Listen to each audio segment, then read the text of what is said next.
on Omni because you can't. It's already the finisher already has a weapon perks on it.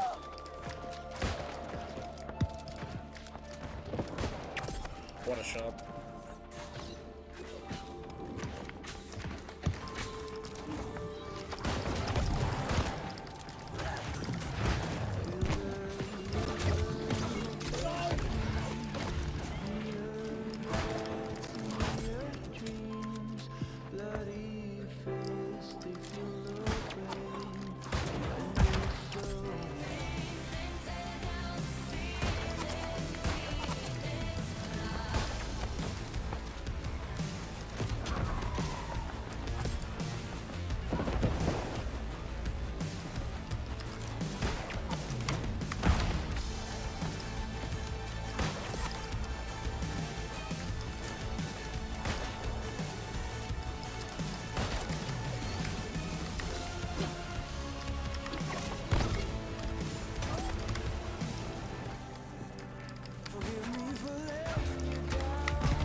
Can't do this. I'm switching over, bro.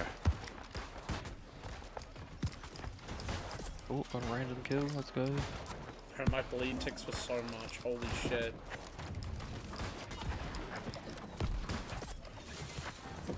Distance or amulet, really, basically.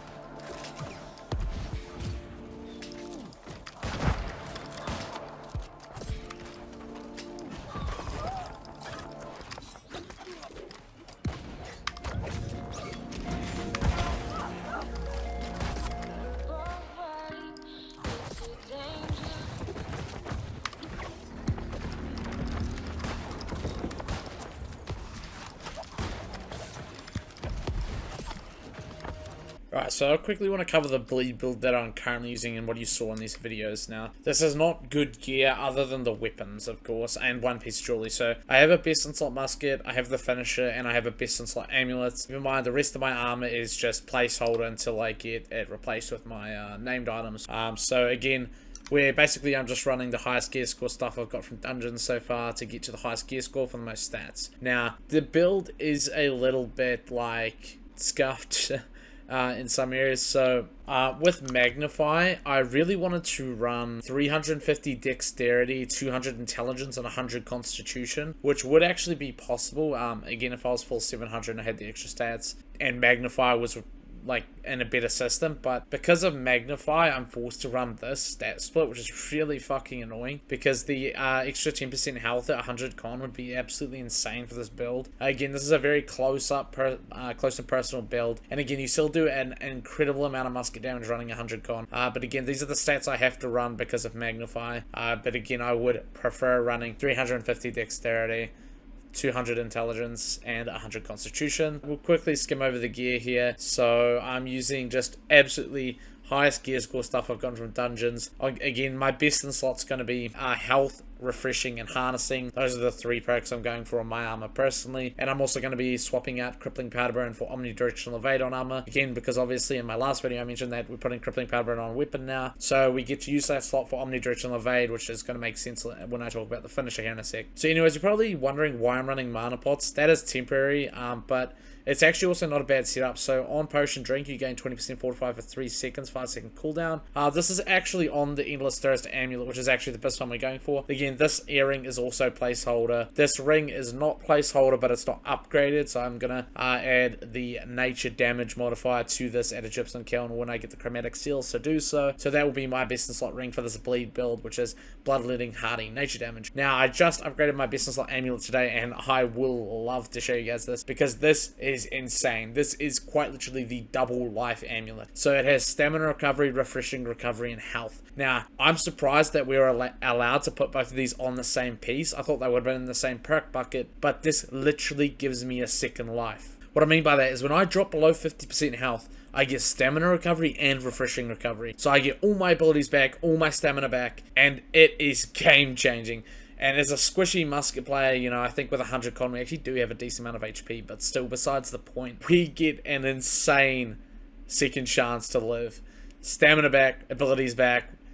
It's absolutely fucking cracked. A few other clips in here it does proc, but again, this again also for arena, just up close play with the rapier. This is a phenomenal best in slot option in my opinion, and a great contender to the classic stam thrust health. But again, I highly recommend, this is a named item by the way, it comes with refreshing recovery and health. I added stam recovery to it at a gypsum kiln. You can get this from Merkguard bosses. The next item again is the musket. We covered this in the last video. Crippling powder on a musket absolutely helps me land all of my projectile shots. You see this in a lot of the clips in the highlights at the start of the video. And last but not least, the finally unbugged boss that gives us the finisher. This rapier is a fucking masterclass. Not only is finisher harmony absolutely insane, stacked with Kenya Jagged on musket. Yes, you heard that right, there's a flat 15% damage increase. What the fuck? We also have...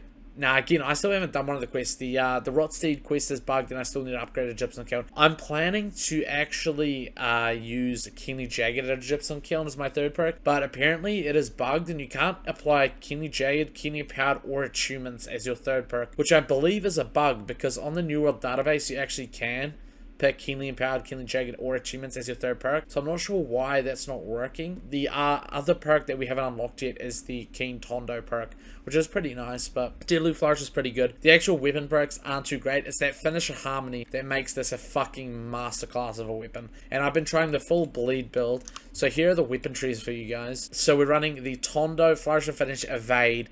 This is everything I've gone for, and this is what I am absolutely loving. It's a completely different playstyle to that of what you're used to, and I'm getting used to it, and I'm fucking loving it. Again, it is much more riskier. You only have technically one mobility ability. You can kind of use Flourish as a mobility, but again, Evade is your main mobility ability, and that's it. But when you pull off a combo, everything fucking dies. Healers and Sacreds, goodbye. Bruisers trying to attack you with their fucking 350 con, goodbye. It is that fucking insane. Again, classic old community rated musketry in the Google Doc. Again, all this information is spread out in the Google Doc to let you know that this is a option here, this bleed build. And this is the bleed build in action that you saw at the start in the highlights. And I've been fucking loving it. So again, you've got the stats. The armor is whatever. Again, I'm going for refreshing health, harnessing when I get my best in slot. And best in slot musket here, covered in the last video. Attunement, Jagged, Crippling Powder Burn, Syncretic drops on Brimstone Sand bosses. Finisher drops on Isle of Zeravan. Absolutely fucking amazing weapon. Best in slot amulet comes from the Merkguard bosses. Red Hot Slag, that comes from Empyrean Forge. And then Charcoal, which will be phased out for the Endless Thirst in the Season Pass. Again, we're also eating the plus 48 intelligence food. I really hope they figure out Magnify, by the way, because it is getting on my nerve. I really want to be able to run my proper stat spec. Literally could just be a checkbox saying I want to magnify dexterity. It's kind of that easy. But anyways, this is the ultimate build for the Bleed Rapier Musket that I'm absolutely in love with, and I can't wait to show you more. See you in the next one.